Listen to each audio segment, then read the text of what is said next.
In a universe very much like your own, dear listener, 4 beings of immeasurable power connected over Discord to create a galaxy. These beings possess the power to create, a gift given to them through years of reading literature, and from a very helpful manuscript gifted to one of them through purchase on the Lame Mage Productions website for $9.99. The 4 were amazed at the power they wielded, and in their hubris created with impunity. The sessions were 3, and at the end of their dizzying task, the 4 beings stepped back to examine their work and said that it was good.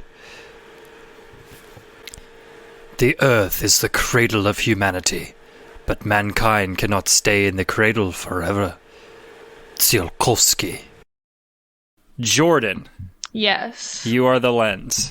Okay. What is your focus? I think I want to focus on the Empire.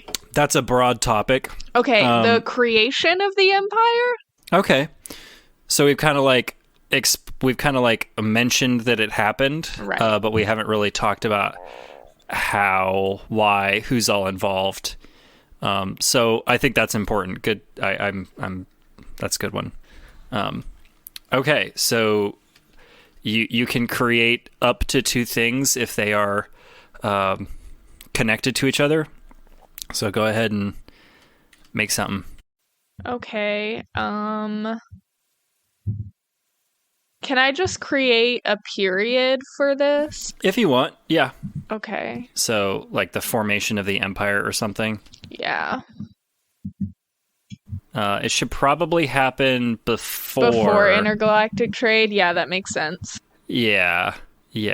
Because there is even in like the period start, there is the Empire invades several planets with interstellar tech. So yeah, you're right. We can create a new period. We can create a new period in between period start and intergalactic trade begins. Okay. And just like recognize, I can move the event. The period invades Empire invades several planets into that period because that makes more sense. I think I just want to create the one thing for now, and then I'll create another thing at the end. Okay. Because that's how that works, right? Yes.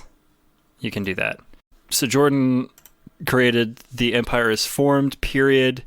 So it is, Demi, your turn to make something. And remember, of course, that whatever you create has to be central to Jordan's focus. Okay, so I basically have to go inside what she just did in that period?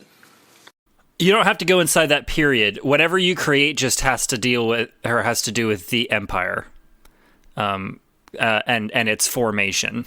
But like if you wanted to do something 1,000 years beforehand or like something looking at it later, 1,000 years later, it doesn't have to be within the period. The Empire invades on the command of the newly coronated Queen Heir to celebrate her ascension to the imperial throne. I have one thing. It's not like a correction or anything. So that's fine. If she's in charge of an empire, I think she'd be an empress. You're right. Not a queen. Thank you. You're right. Thank you. That was very important. Yeah. Okay. No problem. Okay. Does this take place before the Empire invades several planets with interstellar attack or after? After. It's kind of like when new queen empress becomes queen to like she gives the command for the Empire to start invading several planets. Okay, so it's like the Empire has already been a thing, obviously, because she's not the Empress yet, but will be, and so they invade a bunch of planets, and then when she becomes the Empress, we're kind of setting up like she is the one who will make this great or whatever, and she does this thing. Yeah, so it was kind of like in the works in the Empire. You know, like they're kind of deciding like what's gonna be like her first like I guess command as queen to like set up her like reputation and like her grand action that will demand the respect of her empire, and it's kind of like It's sort of like Rome before Julius Caesar. Yeah. So as she becomes queen, her first order of business is to expand the empire, and that's kind of what sets the whole taking over the planets in motion type thing. All right. Cool. Okay. So that would mean it is now my turn. So I'm going to. Here's an idea. I think this is what I'm going to do. It's going to be sort of related. It is going to be sort of related. So bear with me here. So I'm creating a period called Humans Are Marooned in Space, 30 light years from Earth. And I think what happens here is that the human race got to this sector of space somehow that they were not in control of. And that has been severed somehow. Someone can expand upon that later. And so they're kind of trapped here. And I think some of them become the Empire. Okay. Cool. Are we saying that the Empire is going to be like an amalgamation of everything, of like all of the different races then, or? I think so. I think what I'm trying to get at is that it's kind of driven by these now marooned humans who are kind of like needing to establish themselves rather quickly now that they're cut off, and they kind of make alliances with some shady characters from different species, and that's how the Empire started. All right. So that's my contribution. Oh, and I think we forgot to put a mood for the Empire is formed period. Oh, yeah. And the Empire invades on the command of the newly coronated Empress apparent to celebrate her ascension to the imperial throne. I think all three are dark, but that's just my opinion. I mean, I guess the Empress Ascension could be seen as a light because it's celebratory, even though it's kind of fucked up. Okay. If you're the one who created it, if you think it's light, you can make it light. From the Empire's perspective, it's light. But I guess... The victor writes the history, so Rome was going around conquering a bunch of people, which was objectively bad for those people, but like we still look back and be like, wow, Rome accomplished so much. Right. So Yeah. Go ahead and write light on it if you want. That's fine. Taking a new spin on it. Yep. I guess kind of old spin, but like, Moral relativism. We will celebrate our Empress's accomplishments. You're the Empress. I didn't vote for you. Andrew, it's your go. So I kind of want to play off of what you did here, Gavin. So I'm gonna, within this like humans being marooned in space, I'm thinking that once again we want to think about what our first interaction, since we're talking about like sketchy or more like not really trustworthy folk that our humans are getting involved with before or at the beginning of this. I kind of was thinking that, well, okay, never mind. I was thinking that they can interact with the Esdes first, because one of our key points is saying that they lose their homeworld because of their interstellar travel accident. So maybe that sector of space, or like they kind of happen upon each other within this time period. So maybe this would be an event, correct? That I'm putting in. Sure. Yeah. Okay, hold on. You want to not, underline or bold that. Mm-hmm. I like this too because the period start we didn't bring up that humans are around at all. Right.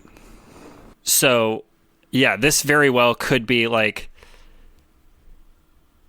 first contact. Yeah. Because last time when I tried putting in that first contact thing, it didn't really like fit in the time period. But I think this would work a lot better because it's still like really important for the human race, I think. So this would be good. Mm-hmm. So there you go. Oh, cool. Shoot. We'll put this as light for now. Yeah. Yeah. Two maroon species finding each other. It's poetic. Yeah. It's nice. It's very nice. I dig it. It's very nice. Okay. Jordan, it's your job to close this out. Okay. As the lens. So I kind of wanted to make a scene so that we could play a scene, but I have a really good event, I feel like, so I'm gonna do that instead. That's fine. I'm sure we'll get some scenes. And scene. How do you spell this, Demi? Spell what? There's no T. It's not TCH. It's TH. Oh. JNTH? Yes. Yes. Okay. Demi's just trying to be extra with the spelling, so... No, it's fine. I love it. I appreciate Icelandic for making their J's make Y sounds. So... Okay, so I said humans and Esdes form an alliance with the Vosanth and begin the seeds of a centralized government. Ah. Ooh, good. That's good. I was gonna put Andrew, your race in there too, but then I remembered that they're sort of not getting along with the Esdes, so that didn't really make sense. It's all good. I'm about to do something with that. Ooh, I love it. The plot thickens. Bum, bum, bum. Okay, so now that... and is that light or dark, Jordan? I'm gonna say light. We haven't really reached the point of them doing anything bad yet, so everyone's getting along. Yeah. Yeah. All right. So now that we've done that, now it is Andrew's turn to create a legacy. Oh, is it anything to do? It has to do with our current lens, right? No. Oh, no, okay. It does not. That is the benefit of the legacy. So you can take a look at anything that has been created so far and focus in on it on your own. And you'll put it up at the top here where we've got the other legacies, and pick like a color to highlight it with. Okay.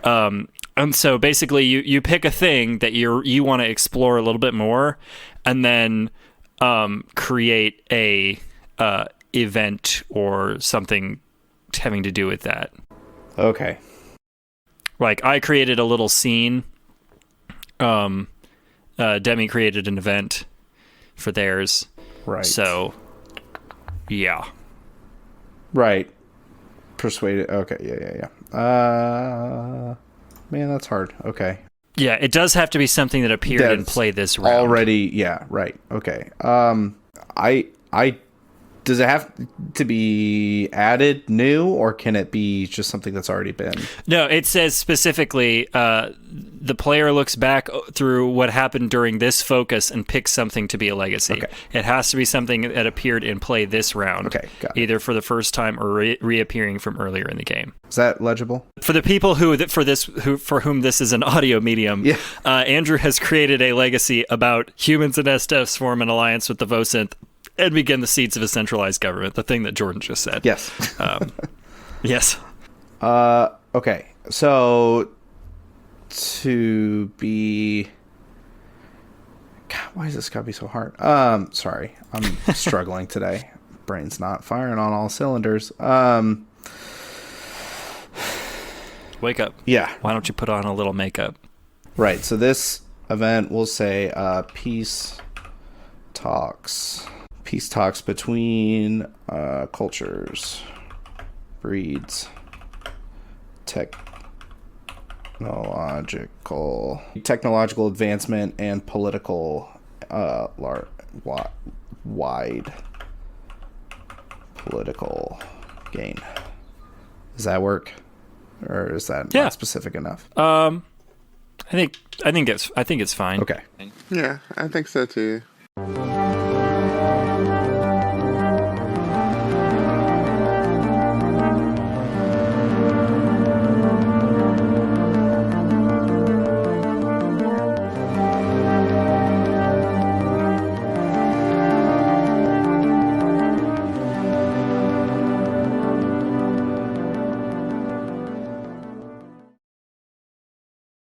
Okay. So that completes that turn. Now it is Andrew. You are the lens. Okay. And you will tell us your focus. Okay. Tell us.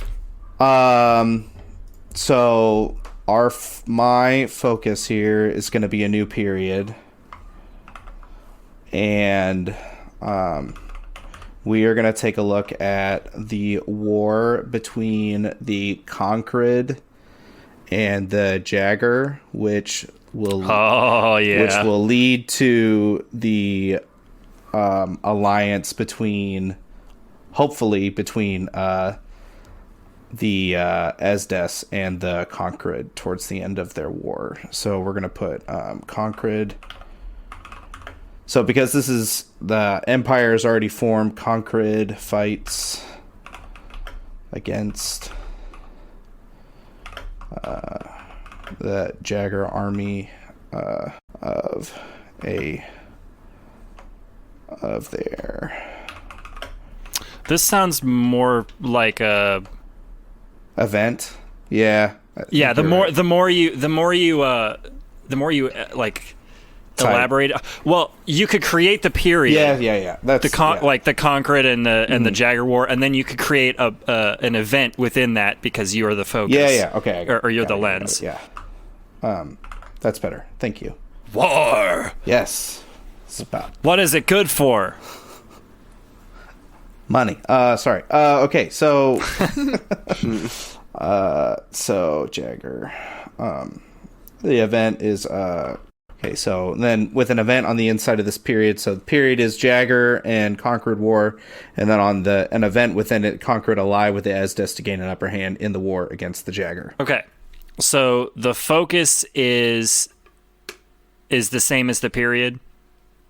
Yes. Okay. So the focus is the period, and then I threw an event in there as well. Okay. And make sure you tell us whether or not the period and the event are light or dark. I have a feeling... Oh, you're going to say light. Okay, yes. For that one. So he's put Concrid and ally with the Esdes is light, and the Jagger and Concrid War is dark. Yeah, that makes sense. A bit of clarification just for me so that I know how to create. Is this alliance between the species as a whole, or is the Empire poking their fingers in here somewhere? I feel like the Empire, because the Empire is kind of an amalgamation of all the races, I feel like the Empire has something to do with this, which is why... So the way I see it is that the Jagger are invading the Concrid, and the result of this will end... depending on how you guys look at it, will end with like the Concrid becoming nomadic, like we've discussed in the race's history. Okay. And so the war causes the Concrid to leave, but they gain an alliance with the Esdes. So, but the Empire has sent the Jagger over to conquer the Concrid because they're just big dumb lizards. So it should be easy. Okay. I have created an event called The Empire Enlists the Help of Space Pirates to Fight as Mercenaries. And the thinking is, I think that how this event works is that the Empire right now is still kind of just like humans and Esdes, and now the Conquered. So this is where I think some of the other races that make up the Empire are going to come from, and that's their like space pirate crews that just fight as mercenaries and gain like esteem through rising through the ranks of the Empire until they're like top brass. I dig it.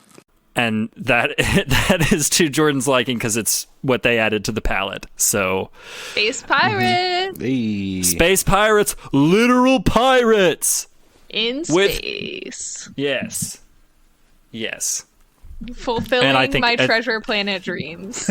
Yes, and I think it's dark because up until this point, this early fledgling empire is kind of like starting to become a player, but like with the forming centralized government, it's like, oh, they're just a cool thing, and then they're like, no, we're gonna ally with space pirates, who like keyhaul and like murder people, and are pretty savage and brutal, and so they're gonna change. It's gonna change like the dynamic of how the war happens and like the code of conduct. I'm about it. All right. It is, I believe, Demi's. All right. I think I want to like add to the Jagger and Conquered War period. And what I'm going to do... Demi is also written, again, for the people for whom this is an audio medium. The Esdes conquer the Jagger people for access to their abundant resources, but are thwarted. Okay. And you said dark? Yeah. I mean, no, I guess that's light. Yeah, that's light. It's light from the perspective of the Jagger. This time, they were thwarted. And it was a simple miscalculation because the Jagger people were underestimated. But the next attempt may not be so fortunate. Okay. Cool. All right, Jordan. You are up. Okay. I want to create a scene with the space pirates because I think that sounds fun. But I haven't created a scene before, so I need help. Okay, so basics for creating a scene. So the scene is going to revolve around a question that we need answered. Okay. It's going to have to... you want it to be like a question that actually requires us to, play out to figure it out. Not something that could be like answered immediately or is apparent because of other things that we've stated already.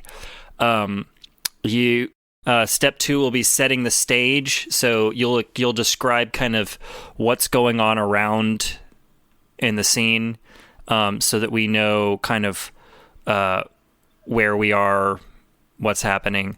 Then step 3 will be choosing the characters. You may specify 1 or 2 characters who must be played in the scene. You can also name 1 or 2 characters no one is allowed to play. That's just a way that, you can kind of control what happens to some degree. After we've picked characters and described them a little bit, then we're going to reveal our thoughts as those characters. So, like a little statement about what your character is thinking as the scene starts. And then we play it until the question is answered. Okay. I guess I just really want to know, like, how the Empire got the space pirates on their side. Okay. Cool. Cool. So, like, framing it as a question. How would you phrase that better? I would phrase it because I think enlist is not descriptive enough. Okay. Like, because are we just going to be like signing, documents or whatever? I think more so, it's how does the Empire persuade them or coerce them or, because then that like tells us that we're trying to get the opinions of the space pirates and not just like, how did this happen? Oh, well, we signed some papers and then they paid us money. Okay. Yeah, how did the Empire persuade the space pirates to help? I think that is a reasonable question.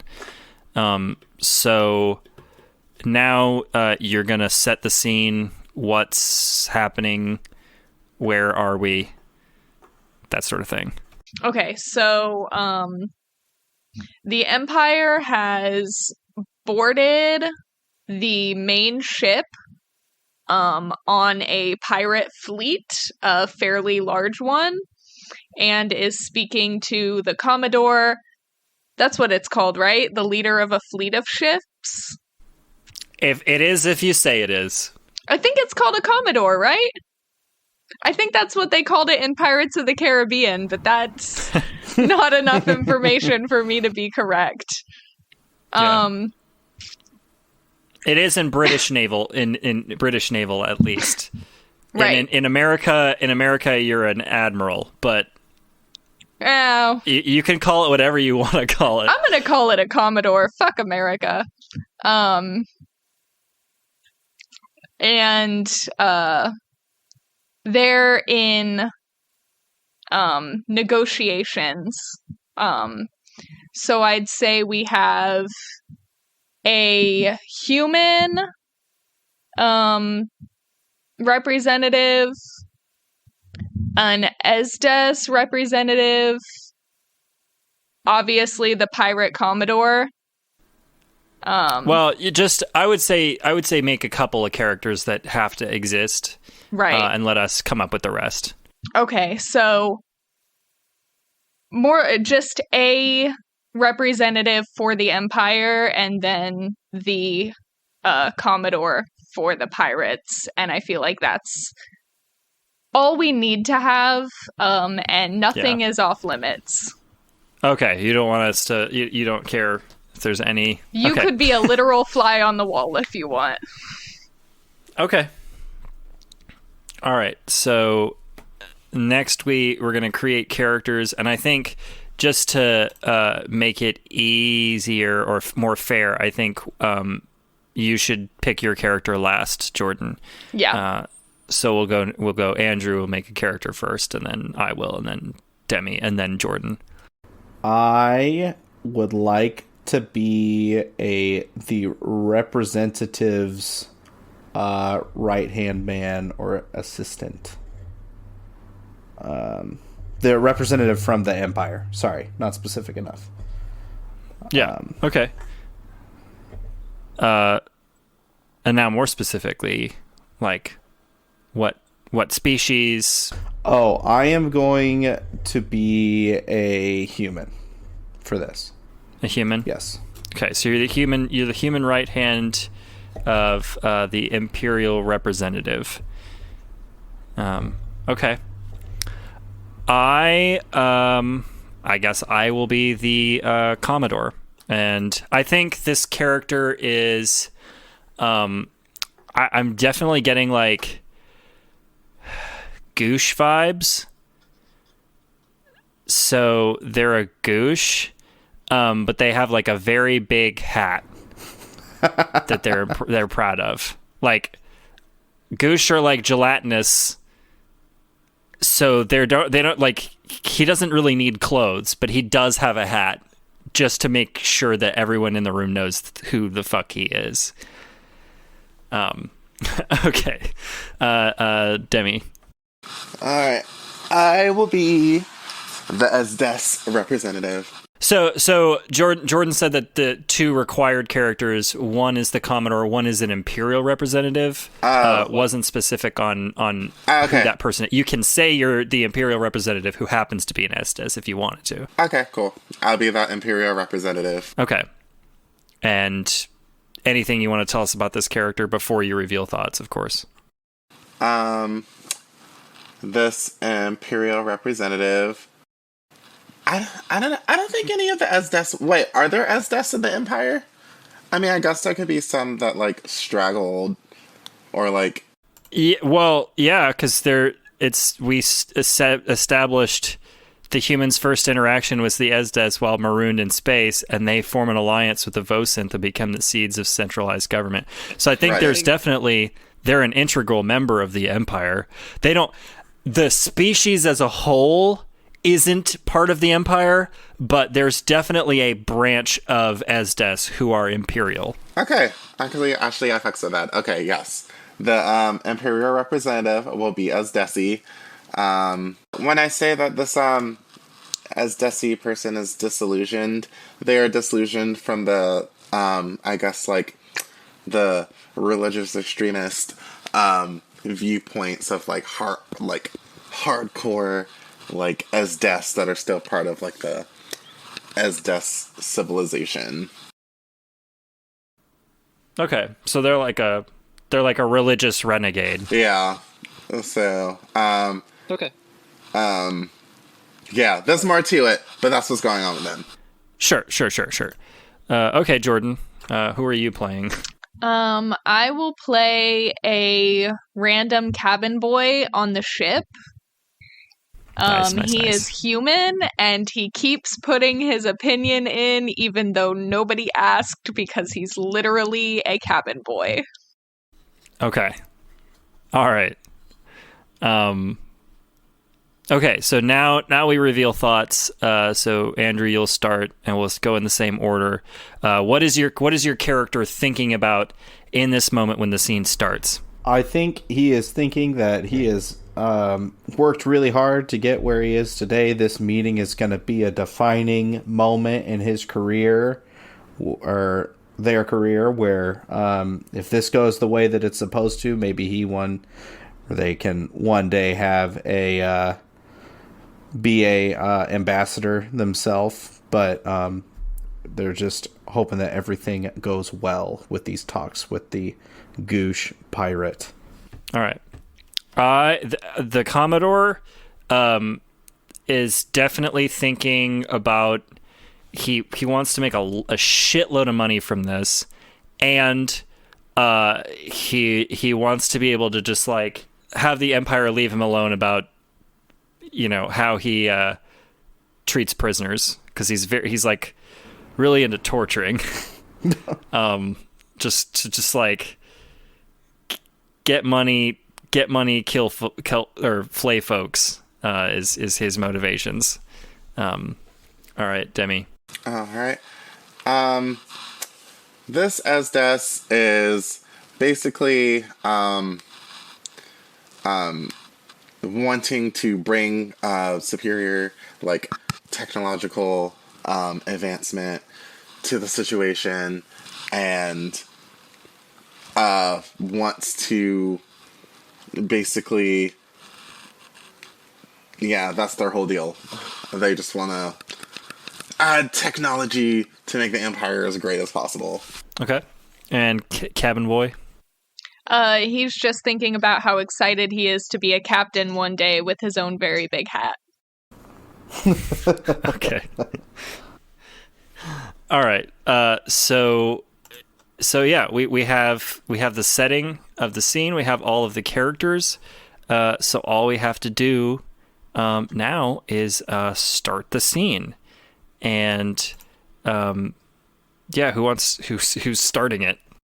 Sir, your 2 o'clock is in for that meeting about the war with the Jaegers. Are you ready, or should I tell him to wait outside? I bust the door open. This is my ship. I won't be kept outside of my own ship. Now you fools have seemed fit to board me, so tell me what it is that you want. Yeah, let my Commodore on. He's in charge here, not you guys. That's right. Now what's all this about? I'm speaking to you specifically behind the big desk. That's my desk. What are you doing in my desk?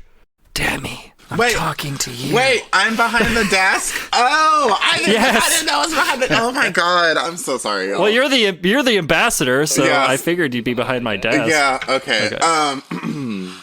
I am here to let you know that your technological advancements here are a little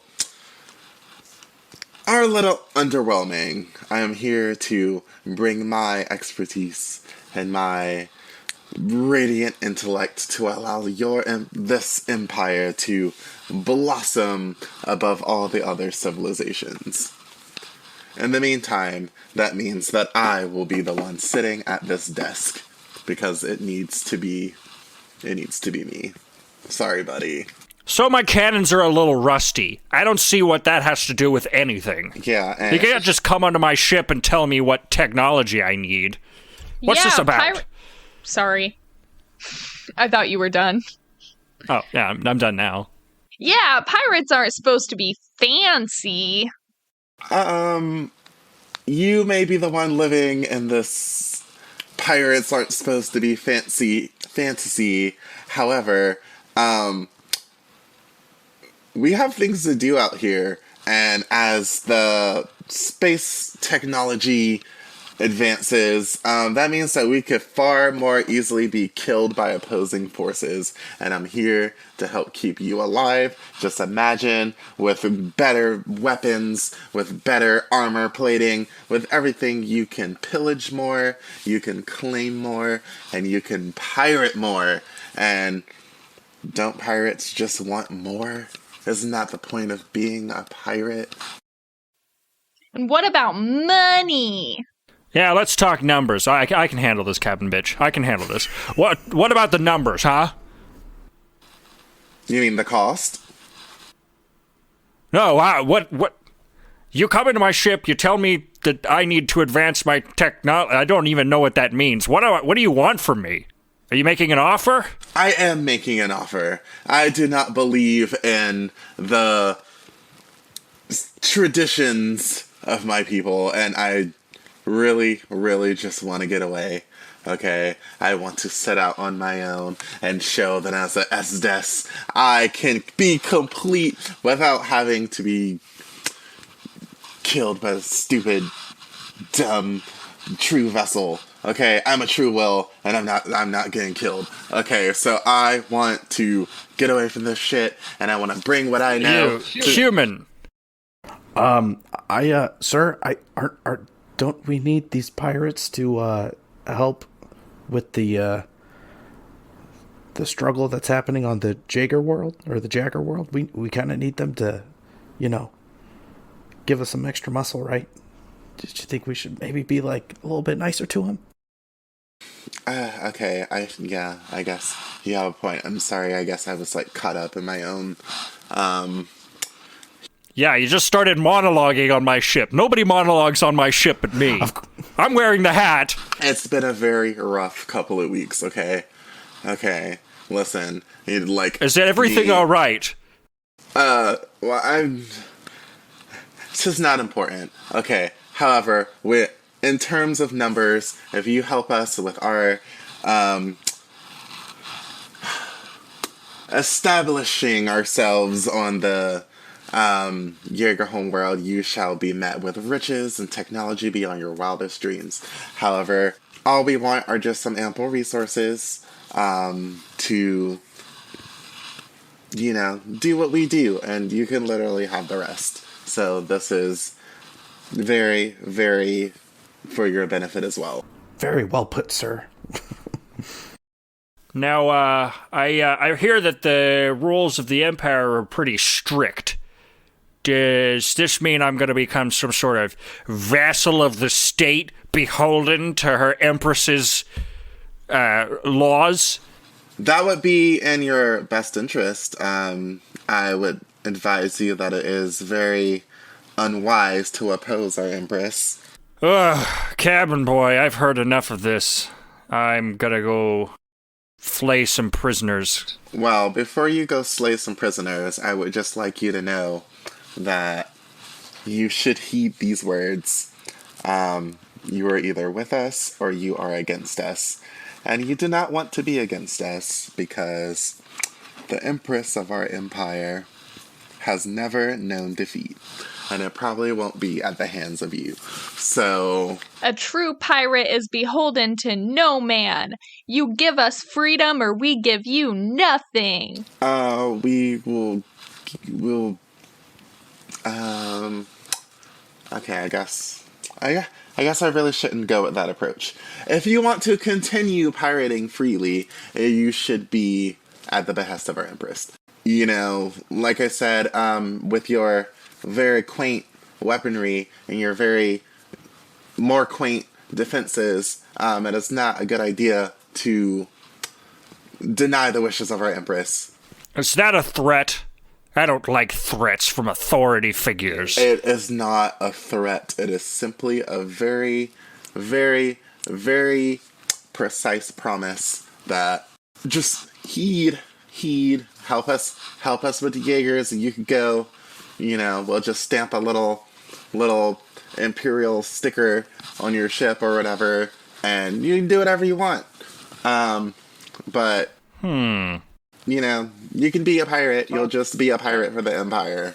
So I can loot and pillage the Jaegers as much as I want, and you guys won't say anything? As much as you want, as long as you do not touch the resources that we are going there for. Everything else is all yours. All right. You drive a hard bargain, you weirdo.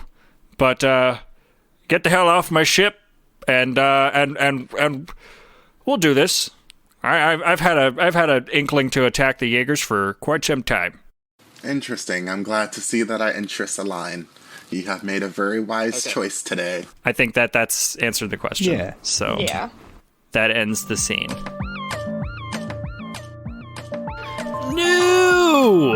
New season, new universe, new cast, new music, new website, new. We are back in the saddle again and ready to share the wonders of Roll Warriors storytelling with our adoring masses. All 10 of you. Because of this glow up of newness, now more than ever is time for you to join our elite group of patrons like Billy Young, Daniel Sittler, and James Beatty.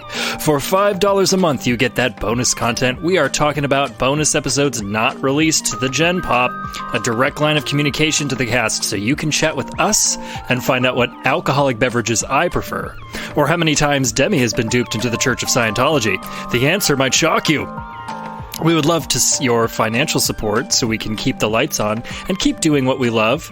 To join, go to patreon.com/roll_warriors and hit subscribe. We also have a Twitter at Roll Warriors, so you can tweet at or about us all hours of the day and night. Lastly, the website is currently being updated. Once complete, you will be able to follow along in the story to find out what a Guush is, see the document we are all annoyingly typing in on this episode, and learn more about the cast and characters. There will also be links to game materials we are using so you too can create worlds like deities. I'll run through the apocalypse RPG that is Legacy.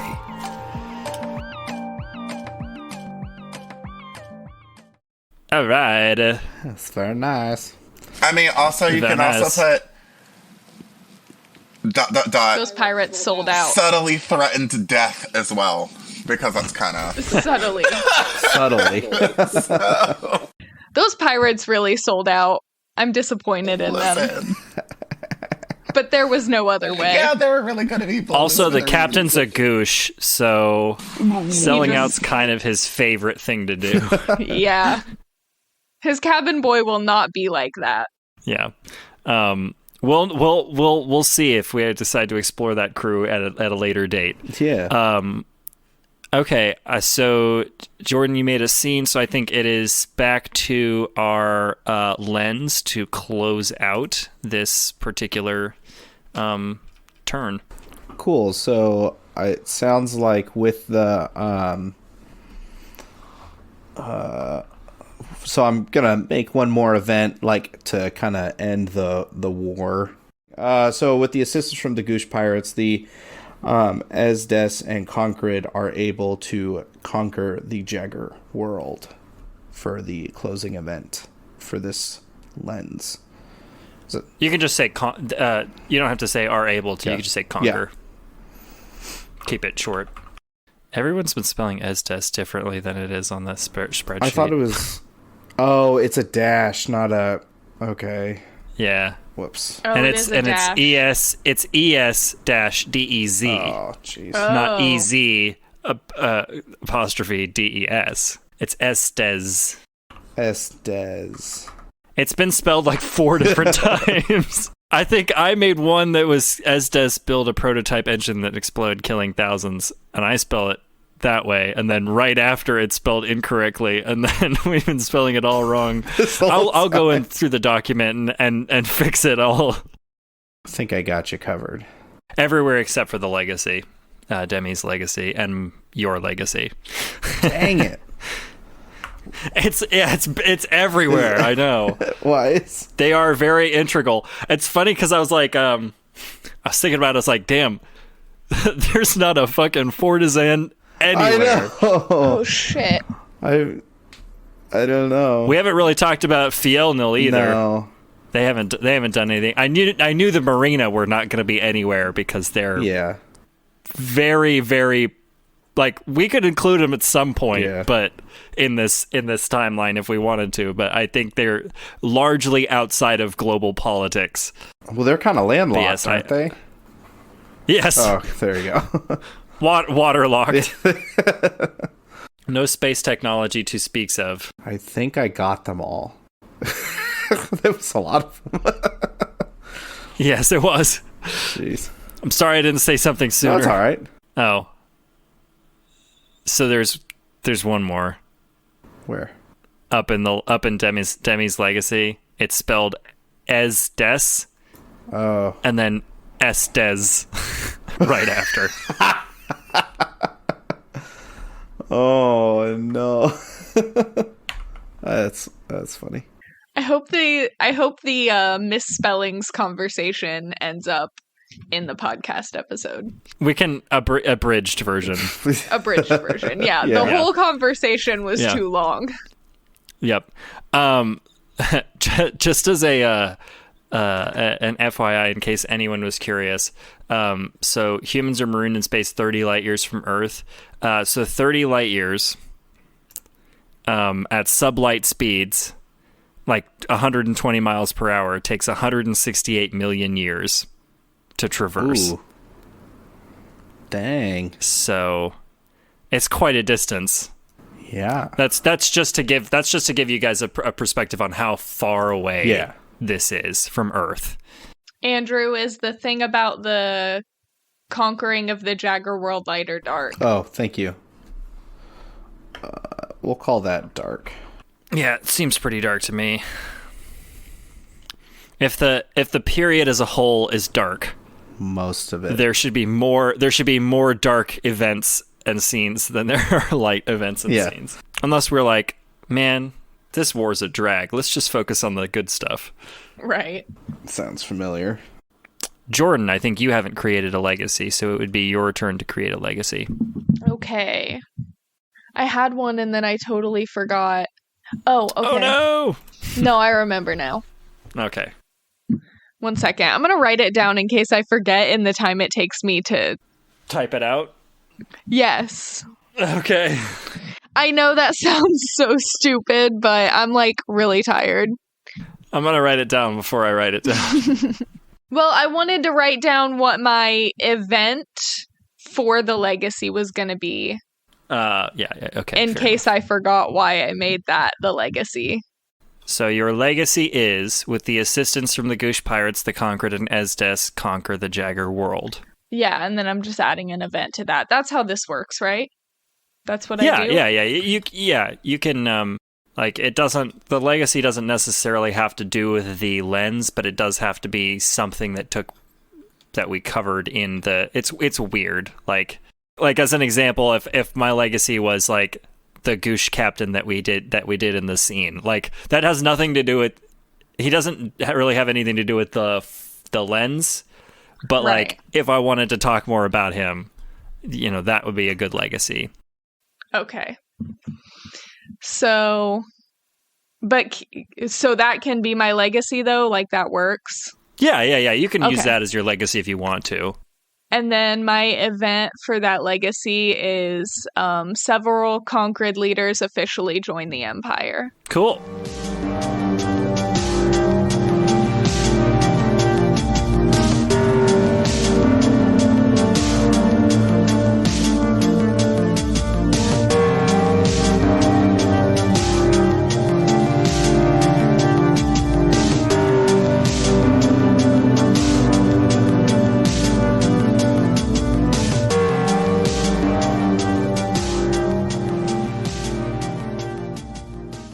We will start again. And so it is me. I am now the lens. Hi. I am now the lens. So I want to do something completely different now. 'Cause we haven't talked about this in the palette or from the palette yet, and I want to. So my focus is going to be organic spaceships.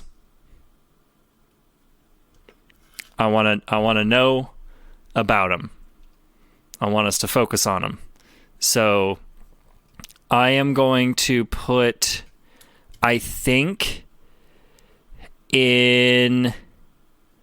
probably in the period start where interstellar colonization begins. I think I'm going to put like in between while civilizations race to space, elites from several planets plot behind the scenes to seize control, and Esdes build a prototype engine that explodes, killing thousands. In between those two events, I am going to create, bear with me, an event called Fortizan. Discover Leviathans in space and utilize them to travel the stars. And that, I think, that's light. I mean, it's like a cooperative relationship, where the Leviathans get the protection of having some symbiotic organisms on there scrubbing their extremities, and the Fortizan get to travel in space with big living ships. So that's my event, and I don't really have a scene to go into that, so I'm gonna pass and move on to somebody else, which would be I believe Demi. Yes. So I think this is the first one that we've done where the focus doesn't create a period. So we're talking about organic spaceships. They can happen anywhere in the timeline. Go crazy. Ooh. Okay, so do I do a legacy one? Wait, okay, hold on. I'm slightly confused. I'm sorry. So the lens or the focus is organic spaceships. You have an entire timeline to look or to explore about organic spaceships. You could create an event or a period or a scene within an event that's already been created that has to do with organic spaceships of some sort. It can be just something that they're a part of. It can be all about them. I just want to explore them a little bit more. Now, when you say organic spaceships, you mean like living spaceships? Like they're like spaceships, yes, but they're also like biological creatures. Yes. Okay. So, okay, I'm gonna do an event. I kind of want this to have happened, or at least the first instance of biological spaceship. You can't create anything that happens before the period start. of interstellar colonization begins. So that's kind of hard if you're trying to make an origin for them, because the Fortizan discovered some. Yeah, okay, so I guess I don't really need to make an origin for them. I'm sorry I created a tough one. No, this is good. I just, I want to make sure that it's the period placement is what's getting me, because I just want it to be... Right. Well, maybe tell us what you're thinking, and we can all kind of decide where that logically should fit in the timeline. Okay, I was kind of thinking that the biological spaceships can kind of be like a form of like space menace that all of the civilizations have to deal with. And it might be a little late for this, but I was kind of wanting to think that interference of these biological spaceships are kind of also what brought the civilizations together to band into the Empire as well, if that makes sense. Creating a united front against them, or it's kind of like a catalyst for it. So I guess you could say the period, I would probably put it as Empire is formed. Yeah, then I guess you have to decide where it falls within these events that are in there. Right. So I was thinking maybe it could be part of the humans are marooned in space 30 light years from Earth, kind of around the time where humans and Esdes form an alliance with Ocean to begin the seeds of centralized government. And it's they all kind of band together because these biological spaceships have been a problem for everyone. And they, needed a way to fight them. Okay, so I would put that bit then between the humans' first interaction with the Estes while marooned in space, and then they form an alliance. So that's where I'd put that event, is between those two events. Okay, so they're gonna start by attacking the Vocinth. I like that. That gives us a reason for why the Vocinth are joining up with the humans and Estes right after it. Yeah. And then, is this a light event or a dark event? Dark. So, I kind of wanted to choose the Vocinth, because I know while they're very a largely peaceful civilization, and don't offer much of offensive attack strategy, but the biological spaceships, the only reason the Vocinth survived that attack is because they have their little singing ability, which can pacify them long enough for escape.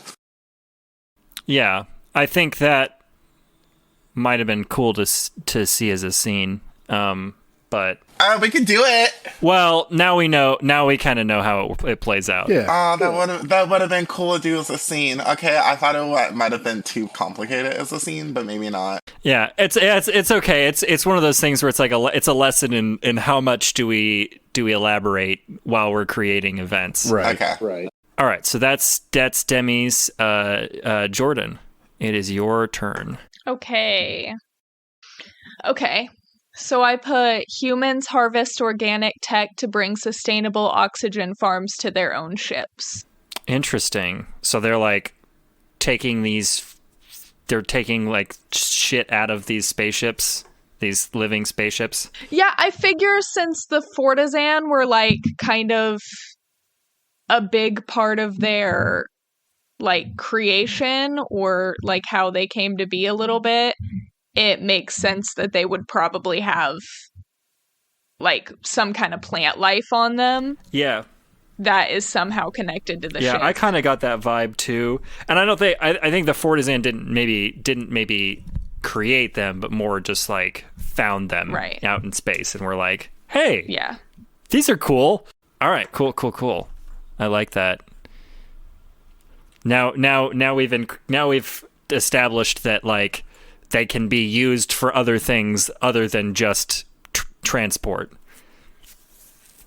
There's going to be a whole industry around organic spaceships. All right, Andrew, Your go. Okay, I'm going to take a step back and go back to where the Fortison discover Leviathans in space. So I'm going to make a scene, actually. And I want to ask the question, how did the Fortison discover how to commune with the Leviathans in order to... Interesting. For space travel use, if that makes sense. And all I need as far as people who are there is the first 2 Fortizan people. Okay. So yeah, set this scene up for us. Describe what it looks like and stuff. Be a DM for a second. All right. So we're after discovering one of these Leviathans. So Gavin, this is a question I actually have for you. How large are these things? Like, could it land on a planet? I think it cannot land on a planet, not because of the size, but because they would be killed by the atmosphere. Okay. Like they breathe space dust, essentially. I see. Okay. So I think that they're roughly like, it's hard to describe scale when we don't have like spaceships to. They're definitely bigger than a human space shuttle. Yeah. So it's like having like a space cruiser, like a large, and they come in various sizes too, because they get bigger with age. I think they're just like, it's like a goldfish where like they just keep growing to fit their environment until they die. Yeah. So there's some that are really big, but the average one is probably like a Star Destroyer. Yeah, I got you. Okay. So the way I am imagining this is that their first interaction with one would be that it just happens to fly by. They're close enough to the planet where it is very visible to the Fortizan, and so miraculously one of them has discovered a way of communicating via their affinity for plant life, I guess, because that's the Fortizan's deal, right? Yeah. So Yeah, more of a like telepathic communication with the Leviathan itself. Like, be careful before you answer your question. Right. Yeah. Okay. Anyways, that's it. There's somebody who could communicate with the Leviathan. And that's one of the people that's going to be played, and then there are other people there. Cool. Okay. All right. So that's, you've set the scene. You've told us who the characters have to be. So now we're going to go around and pick characters, and I am starting. And I am going to be the Leviathan's parent. Ooh. I think that nobody has to play the Leviathan that in question. I think that that this Leviathan flew too close to the planet because it's a juvenile, and didn't know better. So I am going to play this Leviathan's parent, and yep. Cool. I think that's all I needed to say about my character for now. All right, Demi. Okay. Oh my god, I don't know who I want to play. I really enjoy playing Vochinth. I want to be another Vochinth. So I will just see how that fits in there. Okay, well, all right, so elaborate. Who is this Vochinth then? No, without telling us what they're thinking, just like, who are they? Okay, this Vochinth. Okay, so this is a concerned Vochinth, who is like feeling out whether like we should be like interacting with Leviathans and just wanting to like observe the potential dangers of whatever is happening right now. I think it's important to clarify, Andrew, what planet this is. Like, what planet did this Leviathan come close to? Because that might help us feel. Fortizan can be on any planet because they tend to like spread themselves out. Yeah. They don't like being near a lot of others, so they could be anywhere. But if you tell us what planet this thing is happening at, that would help, I think. I feel like this is at the planet of it's the Fortizan's origin planet. Okay. So there is a Vochanth there for some reason. Yes. But that is okay, because they can get around. Yes. All right. And, okay, Jordan, who are you playing? I guess I will be the Fortizan that can talk to the Leviathan. Okay. Any other defining characteristics? No. Okay. He's a tree person. He is not a Fortizan concept, but yes. He's a Fortizan. If you want to have my my race questionnaire up to help you, that is fine. But again, yes, he is not a Fortizan concept. Right. All right, Andrew. Who are you going to be? I am going to be the adolescent Leviathan. Okay. All right. Now we go around and reveal thoughts. So I am the Leviathan's parent, and this parent, like most parents, is concerned for its child. It's been looking for a while for them, maybe even a number of years, because I think these things are very long-lived, so years could be like hours in the grand scheme of their life. So it's been looking for its child who has run away from home, and it's concerned and worried. And I think just has discovered its location. Okay, Demi. Okay, so pretty much the Fortizan is the only one that knows what the Leviathan is doing because it's the only one that can speak Leviathan. Well, this is part of what the scene is trying to discover, is that the question is, right, how where is the question? How did the Fortizan discover how to communicate with the Leviathan? So that's part of what we're trying to answer in the question. Okay. So what is the Leviathan doing right now? Is it just approaching, or is it like already here? Or sorry, just like setting the scene. Yeah, Andrew, if you wanted to so summarize. The Leviathan, this adolescent Leviathan, has strayed a little bit too close to the planet and has made itself apparent to the Fortizan people on their original homeworld. So, yeah. And it has somehow managed to communicate with one of the Fortizan. Okay. All right. Like, where is it exactly? It is in space. Okay. So they can't... Okay. Yeah. Okay, see, I wasn't sure if it was, like, on the planet or still in space. Okay. Oh, they cannot land on the planet. It will kill them. Oh, okay. Okay, that's good to know. Okay, so, I guess, and are we all in the same place, or are we, like, in different ships around it, or...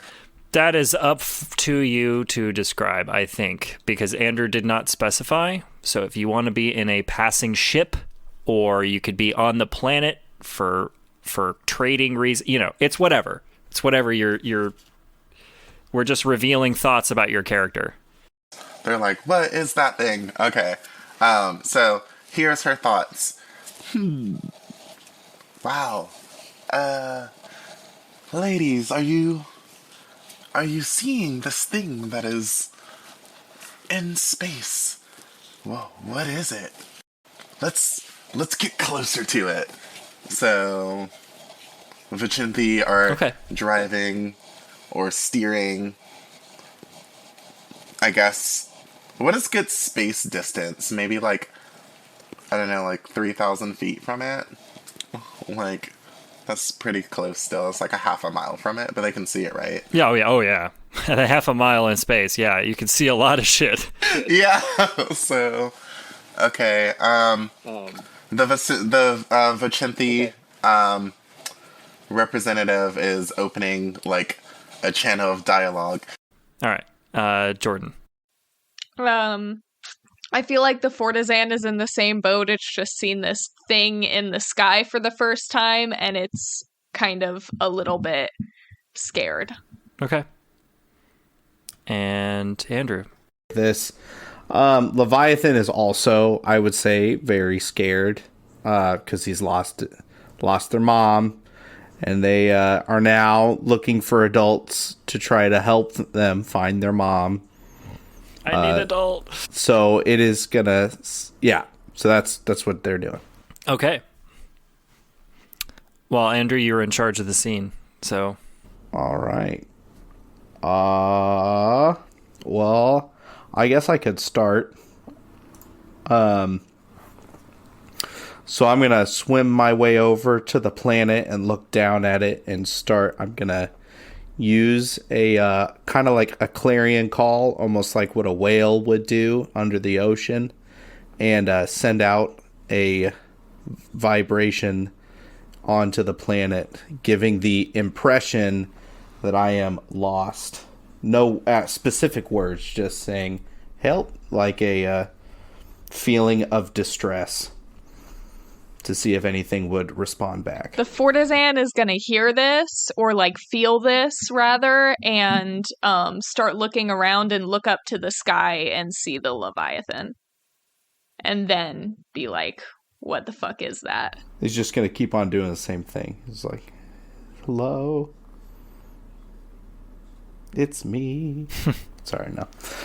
The Fortizan's going to like, I assume they communicate with each other sort of telepathically since they're trees, I guess. Is that correct, Gavin?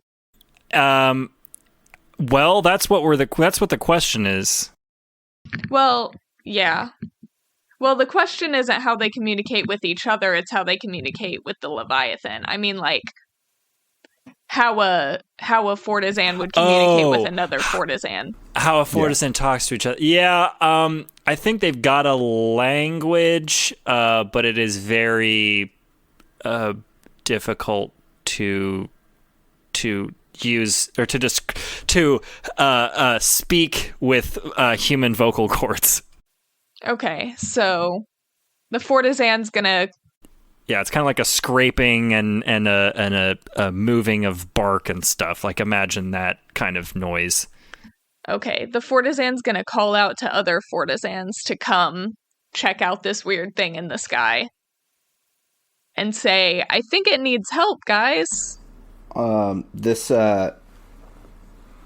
think with the awareness of life that a Leviathan should have, even at a young age, it has kind of keyed in and focused on this singular Fortizan and is making its plea stronger to that single entity, saying like, "Hey, I know you know who I am. Who you know who I am." I'm gonna pick up and play a secondary character because I feel like we should. Anyone can do this, by the way. It's not just a thing that I can do because I'm not like a dungeon master or anything.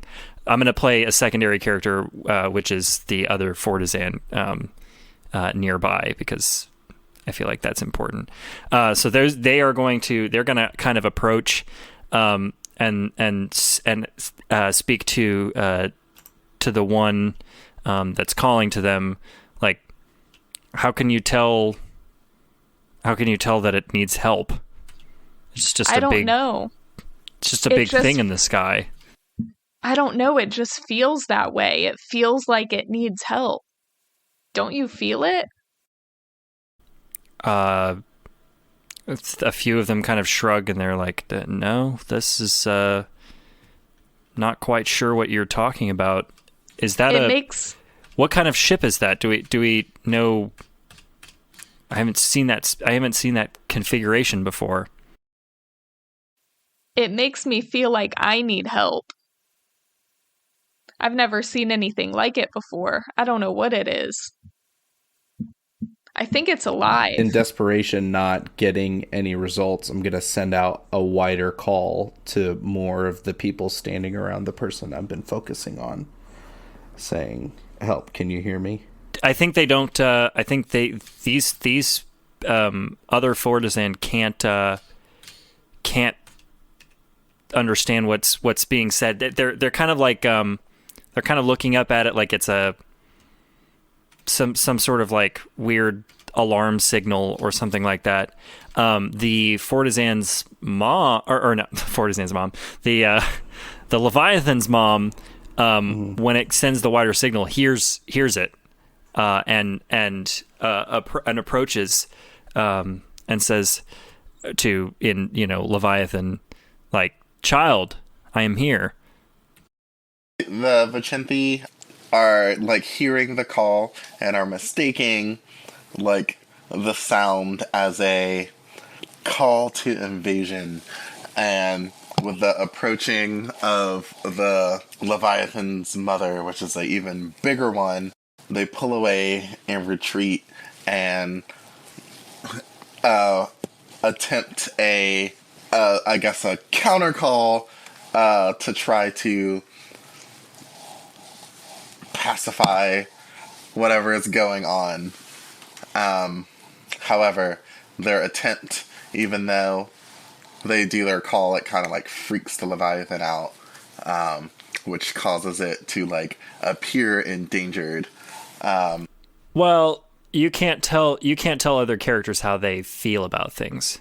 You can say what you're doing to them, but it's Andrew and my choice to tell you how we feel about it. Oh my god, I keep freaking. Okay, yeah, the Vicinti sent out a like counter call to try and pacify. I'm not sure what happens. So this is like this Leviathan mom is gonna make a protective stance now, move in between the child and the Vicinti ship, and like kind of it's got like frills, and I think like across the top of its body, and I think it's going to like light them up to appear kind of menacing, and say like, "Stay away from my kid," because it thinks you're like an enemy.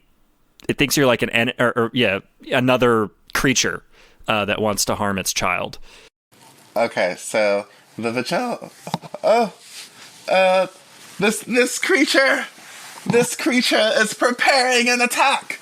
Okay, so now the Vicinti is just freaking out, and she's like broadcasting, I guess, into space, like, "This creature is preparing an attack. Everyone, defend yourselves. Like, prepare for a large, menacing, unseen ship. It needs to attack."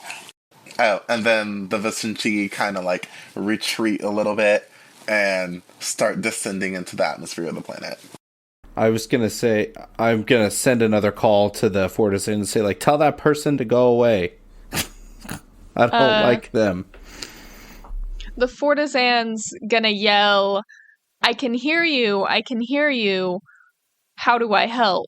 I'm going to say, there's a bad person coming to your planet. Make them leave. Bad?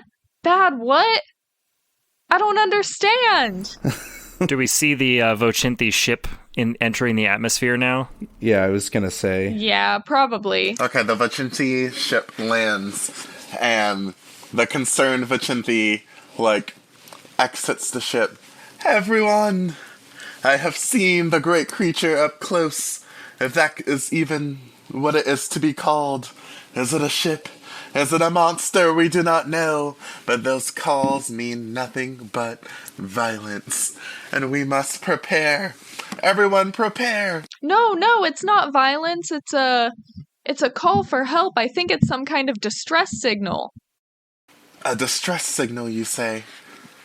Those calls... Yeah, I can tell it's in trouble. How can you tell? Are you... I can feel it. Feel it?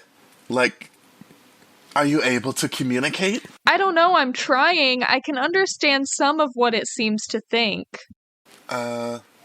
Okay. What is it thinking? It's just asking me to help and saying something's bad. I think it wants me to get rid of someone bad. Someone bad. I did... Wait. Could it be referring to me and my people? We did try to pacify it with our calls as we heard theirs. We may have mistaken it as an aggressive act, but maybe we were the aggressors. I think you scared it. Well, in all honesty, it scared us too. Maybe this was just terrible miscommunication. If you can interact with this creature, please let it know that we mean it no harm. So I'm just gonna yell. They're not bad, they were just scared. Has it responded? Not yet. Mom, can you make the scary person go away? I like the other guy. I think the mom can't do anything now because the ship is on planet. Oh, I guess that's fair. Yeah. So I don't know. Do we want to like pause the scene and like discuss it for a second? Because I think that we might be fishtailing. Yes, I think you're right. I mean, I kind of feel like just the simplest question of how they communicate with the Leviathans has kind of been answered. Yeah. Sure. I think that's fair to say. I was kind of getting at with the other Fortizan, not being able to understand it. I think that there's like a disconnect. There's like a certain, it takes a certain kind to communicate. So not every Fortizan is capable of it. Yeah, I was getting the same idea from you. Okay. That makes sense. Yeah, and I also think I didn't have the adult Leviathan respond to the Fortizan at all, because I think that you have to, like, the Leviathan has to like choose be the bond. young. Or choose the bond would be great. Like if there's a bond associated, it's like, you know, one Leviathan and one Fortizan can form a bond, that would be fine. I think that answers the question. Yeah.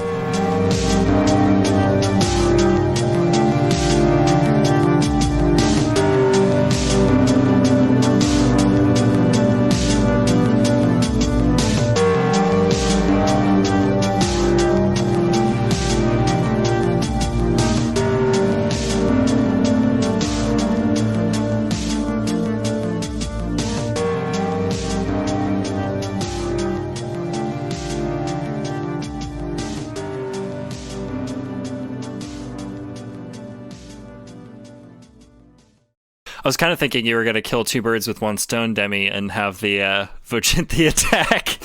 That's what I was gonna do. That's what I was planning on doing. But then I was like, no, I guess maybe I shouldn't just go attacking babies.